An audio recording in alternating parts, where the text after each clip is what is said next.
J'étais une femme de ménage qui cumulait 3 emplois pour survivre lorsque j'ai accepté un poste dans la demeure d'un milliardaire. Un soir, en dépoussiérant son bureau privé, j'ai trouvé une photographie encadrée, nichée dans un tiroir. Un jeune homme qui était probablement le propriétaire de la maison. Le problème ? Riant, les bras sur ses épaules, se trouvait un autre jeune homme, mon père. Et assise sur les épaules de mon père, il y avait une petite fille, moi, à peut-être 3 ans. Je devais savoir pourquoi il avait cette photo. Avant de plonger dans le vif du sujet, je suis curieuse, d'où regardez-vous ceci ? Laissez votre réponse dans les commentaires ci-dessous. Et si vous aimez les histoires d'héritage caché, de seconde chance et de la nature compliquée de la rédemption, veuillez vous abonner pour ne pas manquer notre prochaine vidéo. Maintenant, laissez-moi vous ramener au soir qui a changé ma compréhension de tout. Je m'appelle Amélie Dubois et à 28 ans, je vivais d'un salaire à l'autre à Paris, l'une des villes les plus chères de France et qui compte plus de milliardaires par habitant que presque n'importe où ailleurs dans le monde. L'ironie ne m'échappait pas. Je pouvais à peine me payer mon studio à Belleville, tandis que des gens à quelques kilomètres de là, à Neuilly-sur-Seine, vivaient dans des demeures valant plus que ce que je gagnerais en 10 vies. J'avais 3 emplois. Le matin, j'étais barista dans un café près de la Défense. L'après-midi, je nettoyais des bureaux dans un gratte-ciel du quartier d'affaires. Et 3 soirs par semaine, je travaillais pour Service de Prestige, une entreprise de nettoyage qui desservait les maisons des ultra-riches de Paris. L'argent de ces 3 emplois couvrait à peine le loyer, les charges, la nourriture et l'écrasante dette médicale dont j'avais hérité à la mort de mon père 5 ans auparavant. Victor Lefebvre avait travaillé dans la construction la majeure partie de sa vie, puis comme concierge dans ses dernières années, lorsque le cancer avait rendu le travail physique impossible. Il s'était battu pendant 2 ans et les traitements avaient épuisé tout son argent et plus encore. À sa mort, il m'a laissé 120 000 € de factures médicales et un studio rempli de ses affaires que je ne pouvais me résoudre à trier. Je payais 450 € par mois pour cette dette depuis 5 ans. À ce rythme, j'aurais 40 ans avant qu'elle ne soit remboursée. Le domaine des Laurent était l'une de mes plus récentes affectations. Richard Laurent était un milliardaire de la technologie, l'un de ces hommes dont on reconnaît le visage dans les magazines, même si on ne se souvient pas exactement de l'entreprise qu'il a fondée. Quelque chose à voir avec les logiciels et l'intelligence artificielle, le genre de richesse qui était presque incompréhensible pour quelqu'un comme moi. Sa maison à Neuilly-sur-Seine ressemblait plus à un complexe, 3 étages, probablement 1100 mètres carrés, avec une vue sur la tour Eiffel qui valait des millions à elle seule. Je faisais le ménage là-bas depuis 3 mois, toujours le soir après que Monsieur Laurent soit parti pour la journée ou en voyage, ce qui était le cas la plupart du temps. En 3 mois, je ne l'avais vu que 2 fois. Une fois alors que je partais et qu'il arrivait, et une autre fois alors qu'il traversait la cuisine pendant que je la nettoyais. Les 2 fois, il était au téléphone, me jetant à peine un regard, offrant un signe de tête distrait qui aurait pu être une reconnaissance ou une coïncidence. Je ne l'ai pas pris personnellement. Pour des gens comme Richard Laurent, les gens comme moi étaient fonctionnellement invisibles. Nous nettoyions leur maison, faisions leur café, livrions leur nourriture et existions dans un univers parallèle qui croisait rarement le leur. La directrice du domaine, une femme efficace nommée Madame Marivois, m'avait donné des instructions très claires dès mon premier jour. Monsieur Laurent attache de l'importance à sa vie privée. Nettoyer à fond, mais rapidement. Ne toucher à rien sur son bureau dans le bureau.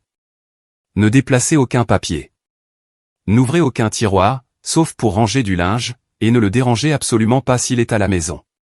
J'avais suivi ces règles religieusement pendant 3 mois. J'étais une bonne femme de ménage, minutieuse, rapide, invisible. J'avais besoin de ce travail. À 30 € de l'heure, c'était le mieux payé de mes 3 postes, et je ne pouvais pas me permettre de le perdre. Le soir où tout a changé, je suis arrivé au domaine Laurent à 18 h. Comme d'habitude, Madame Voix avait laissé un mot. Monsieur Laurent en voyage jusqu'à vendredi. Veuillez nettoyer le bureau à fond. Il a été négligé. Le bureau était au 2e étage, une pièce immense avec des bibliothèques du sol au plafond, un bureau qui semblait coûter plus cher que ma voiture, et des murs couverts de brevets encadrés, de récompenses et de photographies documentant l'ascension de Richard Laurent de fondateur de start-up à titan de la technologie. J'avais nettoyé cette pièce des dizaines de fois, mais toujours rapidement, en faisant toujours attention de ne rien déranger d'important.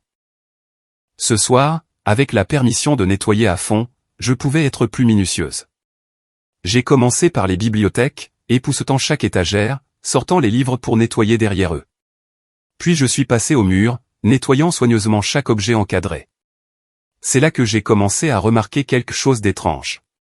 Plusieurs des documents sur le mur mentionnaient deux noms, Richard Laurent et Victor Lefebvre.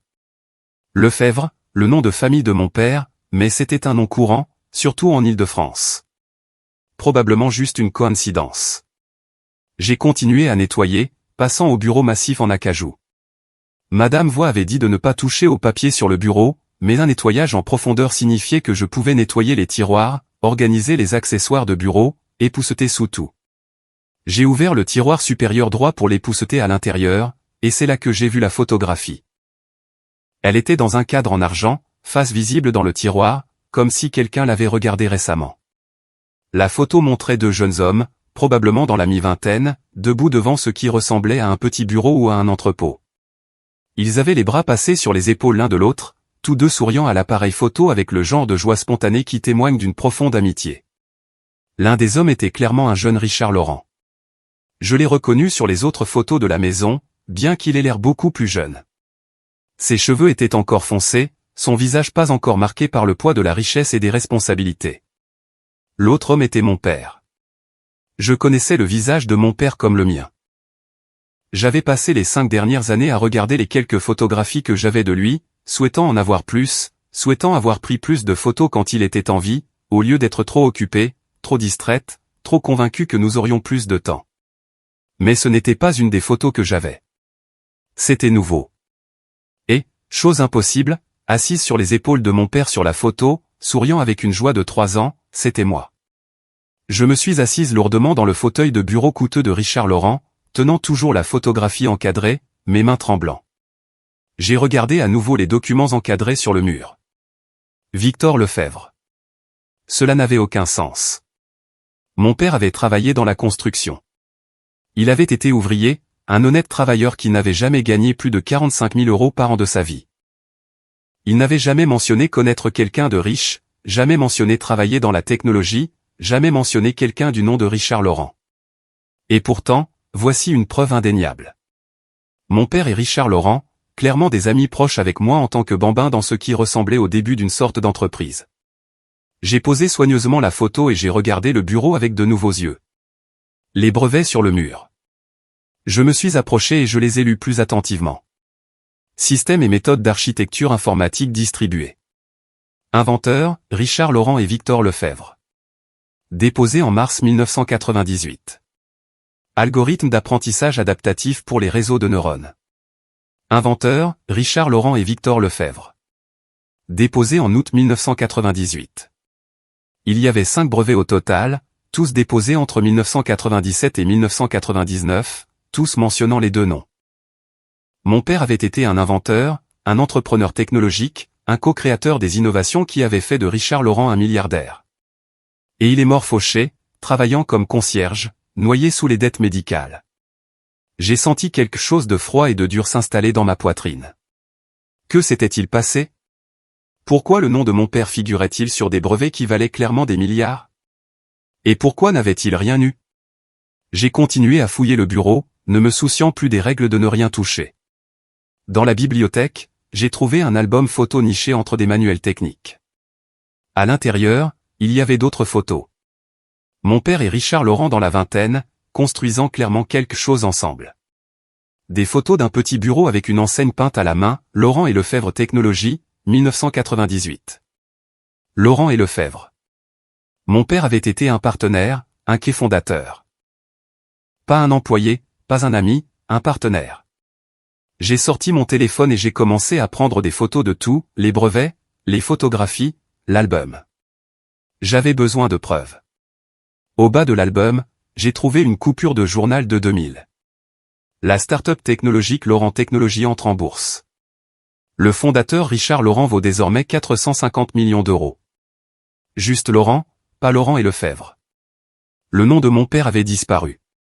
Je suis resté assise au bureau pendant un long moment, mon esprit tourbillonnant. Finalement, j'ai sorti mon téléphone et j'ai appelé ma tante, la sœur de mon père, Rose, la seule famille qui me restait. Tante Rose, je dois te demander quelque chose à propos de papa. A-t-il déjà travaillé dans la technologie? A-t-il déjà connu quelqu'un du nom de Richard Laurent? Il y a eu une longue pause à l'autre bout du fil. Ma chérie, pourquoi demandes-tu ça? Parce que je suis en train de nettoyer la maison de Richard Laurent en ce moment, et j'ai trouvé des photos de lui avec papa.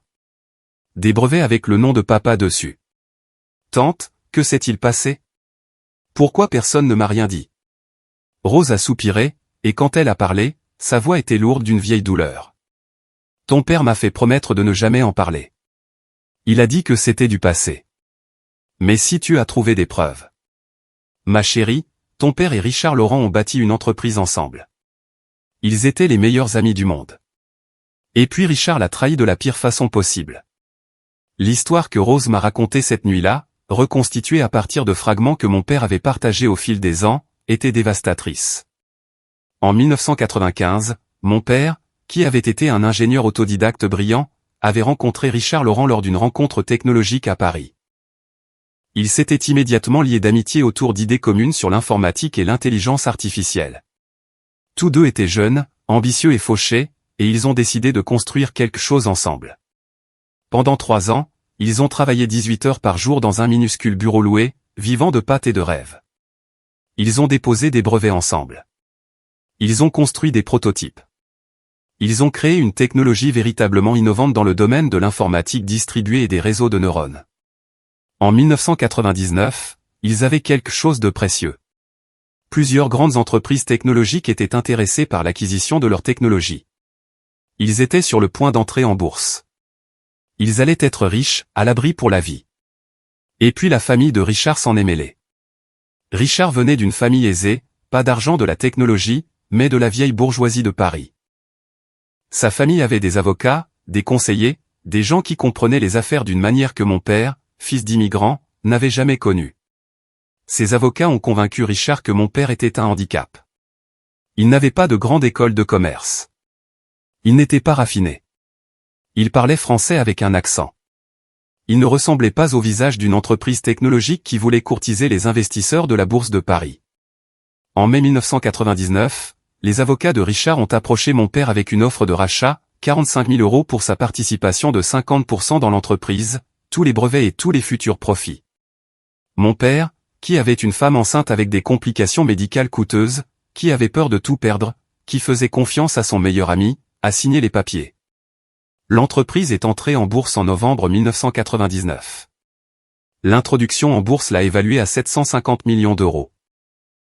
Richard Laurent est devenu multimillionnaire du jour au lendemain. Mon père a eu 45 000 €, de l'argent qui a disparu en un an, dépensé pour les soins médicaux de ma mère avant qu'elle ne meure en donnant naissance à ma sœur mort-née. Ton père ne s'est jamais pardonné, m'a dit Rose, la voix brisée. Pas d'avoir signé les papiers, mais d'avoir fait confiance à quelqu'un si complètement. Il a dit qu'il aurait dû savoir. Il aurait dû te protéger. Il a passé le reste de sa vie à faire tous les boulots qu'il pouvait trouver. Et il n'a jamais parlé de ces années. Il avait si honte. J'ai senti les larmes couler sur mon visage. Pourquoi ne s'est-il pas battu? Pourquoi n'a-t-il pas intenté un procès? Il a essayé, ma chérie. Il a contacté des avocats, mais le contrat était en béton. Il avait tout cédé. Les avocats ont dit qu'il n'avait aucune chance. Et même s'il en avait une, il n'aurait pas pu se payer les frais de justice pour combattre quelqu'un d'aussi riche que Richard Laurent. Après avoir raccroché avec Rose, je suis resté assise dans le bureau de Richard Laurent, entouré par les preuves de sa richesse, une richesse qui aurait dû être pour moitié celle de mon père, et j'ai ressenti une rage si pure et si brûlante que mes mains en tremblaient. Mon père était mort fauché. Je lui avais tenu la main dans une chambre d'hôpital public, le regardant dépérir parce que nous ne pouvions pas nous permettre de meilleurs soins. J'avais cumulé 3 emplois pendant 5 ans pour essayer de payer ses dettes médicales. J'avais renoncé à l'université, renoncé à mes rêves, renoncé à toute chance d'avoir le genre de vie que mon père avait voulu pour moi. Et pendant tout ce temps, l'homme qui l'avait trahi vivait dans un hôtel particulier, bâtissant un empire sur les fondations du travail volé de mon père. J'ai pris la photographie encadrée du tiroir et je suis sorti du bureau. Je me fichais du travail. Je me fichais des règles. J'avais besoin de réponses, et je les voulais de Richard Laurent lui-même. J'ai quitté la demeure, mais je n'ai pas démissionné. Je suis revenu 2 jours plus tard, un vendredi soir, et j'ai attendu. Madame Voix avait mentionné que Monsieur Laurent revenait de son voyage aujourd'hui. Je me suis positionné dans la cuisine, faisant semblant de nettoyer, mais en réalité, j'attendais juste qu'il rentre à la maison. Il est arrivé à 20 heures, entrant par la porte, son téléphone collé à l'oreille, déjà plongé dans une conversation d'affaires. Il m'a à peine jeté un coup d'œil en se dirigeant vers le bureau. Je l'ai suivi. Monsieur Laurent? Il s'est retourné, surpris. Oui, quelque chose ne va pas? J'ai brandi la photographie. Je veux que vous me parliez de ça. Son visage est devenu blanc. Le téléphone a glissé de sa main, tombant bruyamment sur le parquet. Il a fixé la photographie, puis moi, et j'ai vu la reconnaissance poindre lentement. Oh mon Dieu! Amélie? Vous savez qui je suis. Je vous cherche depuis 3 ans. Vous êtes la fille de Victor. Vous avez travaillé dans ma maison. Répondez à ma question. Parlez-moi de cette photographie. Parlez-moi de mon père.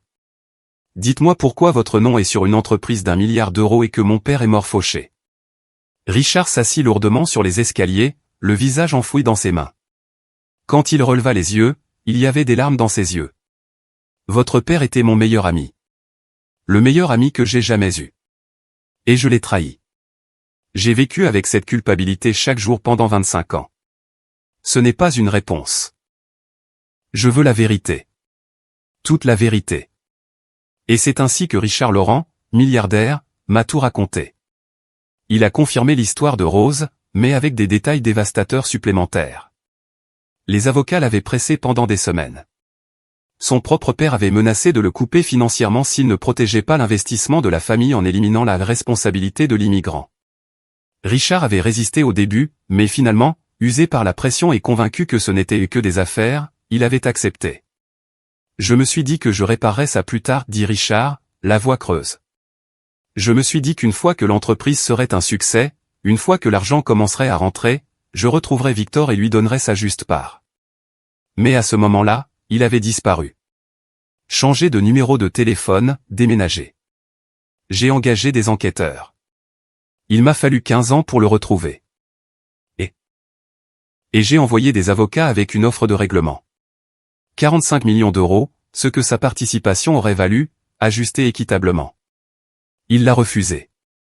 Je le fixais. Il a refusé 45 millions d'euros. Il a renvoyé une lettre d'une page. Je l'ai gardée toutes ces années. Richard se leva et se dirigea vers son bureau, revenant avec un morceau de papier jauni. Il me le tendit. L'écriture était celle de mon père. Je la reconnus des cartes d'anniversaire et des listes de courses. Richard, je ne veux pas de ton argent. L'argent ne peut pas défaire ce que tu as fait. Tu as accordé plus de valeur au profit qu'à l'amitié, et c'est un choix avec lequel tu dois vivre. Mais j'ai une demande. S'il m'arrive quelque chose, trouve ma fille. Elle s'appelle Amélie. C'est une bonne gamine, plus intelligente que nous deux. Elle mérite mieux que ce que nous lui avons tous les deux donné. Prends soin d'elle. Pas avec de l'argent, avec des opportunités. Donne-lui les chances que je n'ai pas pu lui donner. C'est la seule chose que tu puisses faire pour moi maintenant.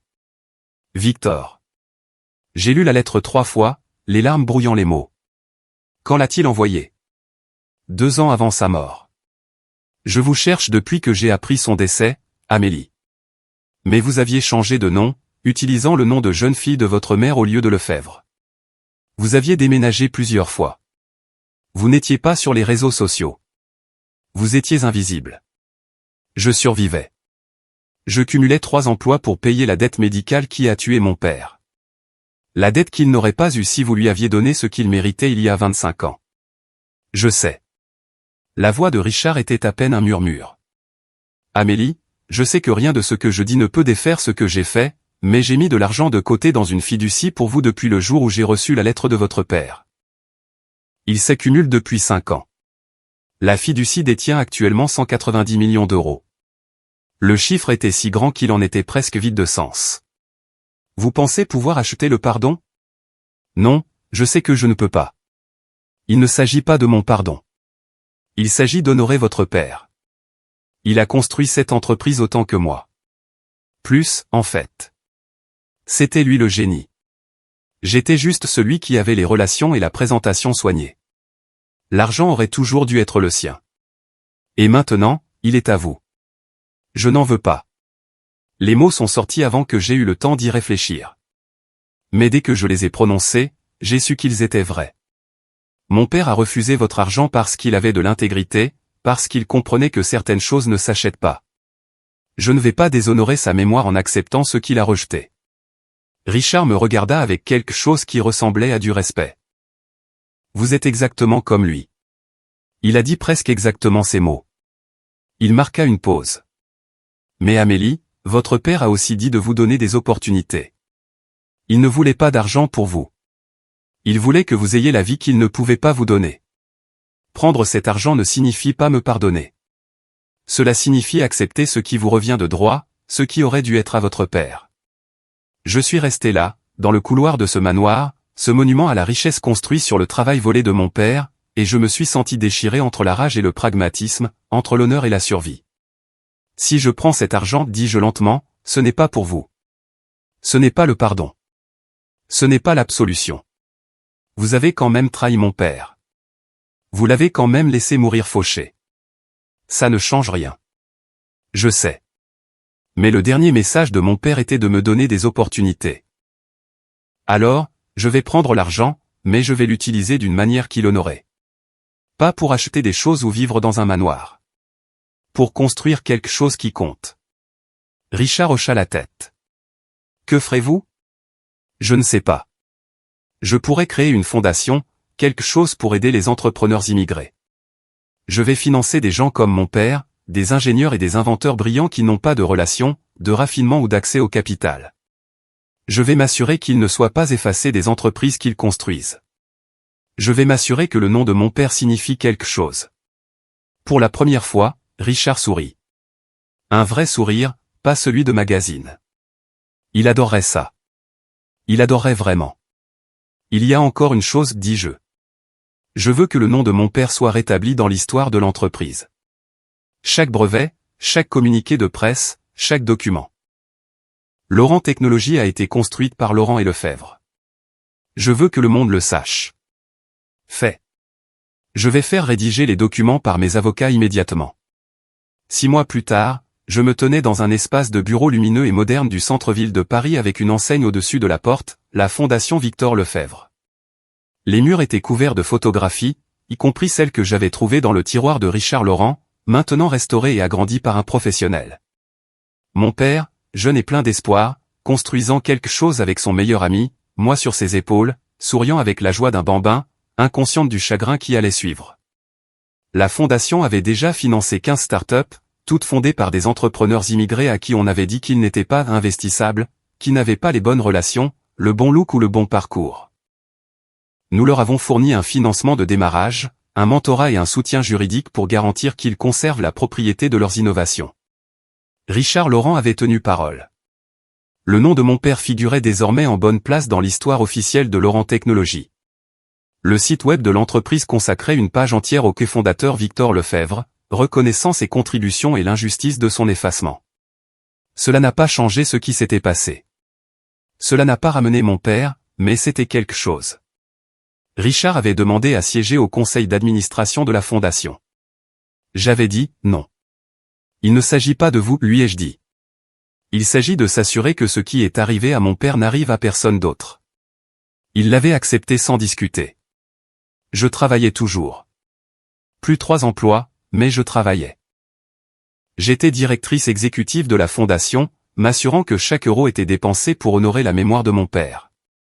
L'argent restant de la fiducie, les parts dont je n'avais pas besoin pour la fondation, a été consacré à des bourses d'études pour les étudiants de première génération en ingénierie. Un soir, environ 1 an après cette confrontation dans le couloir de Richard, j'ai reçu un appel de sa part. Il m'a annoncé qu'on lui avait diagnostiqué un cancer du pancréas. Il lui restait au plus 1 an à vivre. Il ne me le disait pas pour susciter la sympathie ou pour demander quoi que ce soit. Il voulait juste que je sache qu'il laissait toute sa fortune, tout ce qui n'était pas déjà dans ma fiducie, à la Fondation Victor Lefebvre. J'ai bâti un empire sur le travail volé de votre père. Le moins que je puisse faire est de m'assurer que cet empire soit utilisé pour empêcher que d'autres ne soient volés comme je l'ai volé. Je ne peux pas défaire ce que j'ai fait, mais je peux m'assurer que l'entreprise que nous avons construite ensemble, et oui, c'était ensemble, même si j'ai essayé de l'effacer, créer un héritage qui rendrait Victor fier. Je suis désolé, Amélie, pour tout. Votre père méritait mieux. Vous méritiez mieux. J'espère que la fondation aidera d'une manière ou d'une autre à arranger les choses. Après la séance, plusieurs fondateurs se sont approchés de Richard pour le remercier. L'un d'eux, un jeune ingénieur du nom de Farid, a demandé si Richard accepterait de le mentorer personnellement. Je serais honoré. Au cours des mois suivants, j'ai vu Richard se transformer. Ou peut-être que je l'ai simplement vu plus clairement. Il était patient avec les entrepreneurs, généreux de ses connaissances, brutalement honnête sur ses propres échecs. Il célébrait leurs victoires comme si c'étaient les siennes et pleurait leurs revers avec une empathie sincère. Un après-midi, je l'ai trouvé dans la salle de conférence avec Farid, en train d'examiner une offre d'une société de capital risque. Cette clause ici, disait Richard en désignant un paragraphe, c'est comme ça qu'ils vont lentement diluer votre participation. Le temps que vous réalisiez ce qui se passe, vous détiendrez moins de 20% de l'entreprise que vous avez construite. N'acceptez pas ça. Mais ils offrent 9 millions d'euros, dit Farid. C'est une somme qui change la vie. Oui. Et c'est aussi un piège. Tenez bon pour de meilleures conditions ou trouvez d'autres investisseurs. Votre technologie vaut bien plus que ce qu'ils offrent, et ils le savent. C'est pourquoi ils essaient de vous enfermer maintenant, avant que vous ne réalisiez votre valeur. Farid écoutait, prenait des notes, posait des questions. Richard répondait à chacune avec la patience de quelqu'un qui n'avait plus rien à prouver et plus rien à perdre. Quand Farid est parti, Richard m'a vu debout dans l'embrasure de la porte. Depuis combien de temps êtes-vous là? Assez longtemps. Vous êtes doué pour ça. Il sourit, fatigué mais sincère. Votre père aurait été doué pour ça aussi. Mieux que moi, en fait. Il a toujours vu le potentiel des gens. Je n'ai appris à voir que leur valeur marchande. Vous apprenez maintenant. Trop tard, malheureusement. Pour moi, en tout cas. Mais peut-être pas trop tard pour eux. Il fit un geste vers la porte par où Farid était sorti. Nous sommes restés un moment dans un silence confortable. Puis Richard dit doucement, « Puis-je vous dire quelque chose ?» D'accord. Ces derniers mois à travailler ici, à mentorer ces gens brillants que votre père aurait adorés. C'est la première fois en 25 ans que je ne ressens pas une culpabilité écrasante à chaque instant de veille. Non pas que la culpabilité ait disparu. Ce n'est pas le cas. Mais parce que je fais enfin quelque chose qui ressemble à honorer Victor au lieu de simplement pleurer ce que j'ai détruit. Je me suis assise en face de lui. Il aurait aimé ça. Je pense que mon père, il aurait aimé voir ces gens avoir de vraies chances. Il l'aurait fait. Il était toujours plus intéressé par la construction de choses que par le fait d'être reconnu pour les avoir construites. C'est pourquoi il était si facile de l'effacer de l'histoire. Il ne s'est pas battu pour le crédit comme je l'ai fait. Les yeux de Richard se remplirent de larmes. Amélie, je sais que vous ne pouvez pas me pardonner. Je ne m'y attends pas. Mais je veux que vous sachiez que votre père était la meilleure personne que j'ai jamais connue. Et je suis désolé. Je suis si profondément désolé d'avoir laissé la peur et la cupidité détruire l'amitié la plus importante de ma vie. J'ai tendu la main sur la table et j'ai pris la sienne. Pas un pardon, exactement, mais une reconnaissance, une connexion. J'ai dit, il vous aimait aussi. Vous savez, même après tout, ma tante me l'a dit. Il a dit que vous aviez été corrompu par des gens qui ne comprenaient pas ce qui comptait vraiment, mais que quelque part à l'intérieur se trouvait encore l'ami en qui il avait cru.